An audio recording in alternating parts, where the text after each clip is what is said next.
subject close to my heart, the Golden Boot. I was fortunate to win it in 1986 in Mexico with 6 tap-ins after the team did all the work. There's been some great players who've won the Golden Boot. There's been some less great players who've won the Golden Boot, obviously. But who's going to win it this time around in 2014 in Brazil? Well, you know, you've got to start with players that generally score about a goal a game at present, and we can start with Ronaldo. Must have a chance. He's prolific. The only problem for him is his team going to create enough for him? Whilst he can score goals out of the blue on his own, it's going to be difficult if the team don't progress that far in the tournament.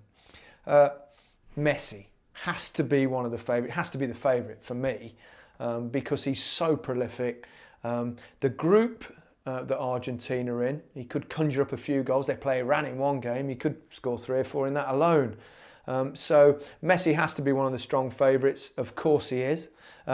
Next I've got down here Aguerro. Messi plays slightly differently in the Argentinian team, plays a little bit deeper because they have got someone like Aguerro up front who, as we know from his days here in the Premier League with Manchester City, how prolific a goal scorer he is. So he has to have a chance.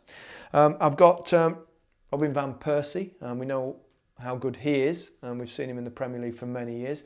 The only problem is he's been struggling with his fitness, hasn't he, this season? But if he can find his fitness, he's one of the most prolific goal scorers in world football. And if Holland progress and play well under Van Gaal, then who knows? Spain have found a striker. He's Brazilian, but doesn't matter. He's going to be playing for Spain up front. Diego Costa scored a multitude of goals for Atletico Madrid this season.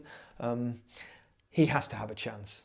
Has to be up there because Spain is so creative. And the one thing they've lacked is, well, Torres has had his moments, of course, for Spain, but the one thing they've lacked in recent times is a prolific goal scorer. He could be that man. After that, I've written down possible outsiders.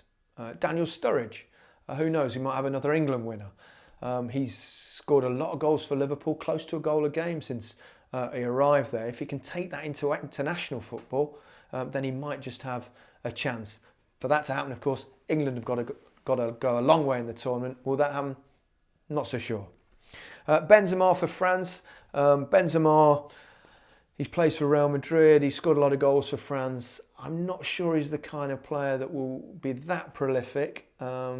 He's an outsider for me at best. Ballotelli, the Italians. Of course, have produced top goal scorers in the past. I remember Paolo Rossi, and Schillaci, of course, won it in Italia 90.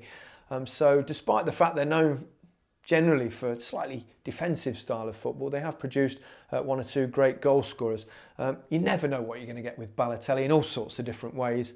But if he, finds his form, then he might have a slight chance. Brazil, we haven't mentioned Brazil. Well, they've got a couple of candidates. It depends who they go with really up front, doesn't it? Fred's a goal scorer. Not a wonderfully gifted player, but he knows how to finish, he knows how to score. Will he play regularly? Don't know, he's been out injured for quite a lot of the season. All eyes will be on Neymar, but he tends to play in wide positions, doesn't he? So it's, I suppose, as does Ronaldo, but not quite with that threat inside.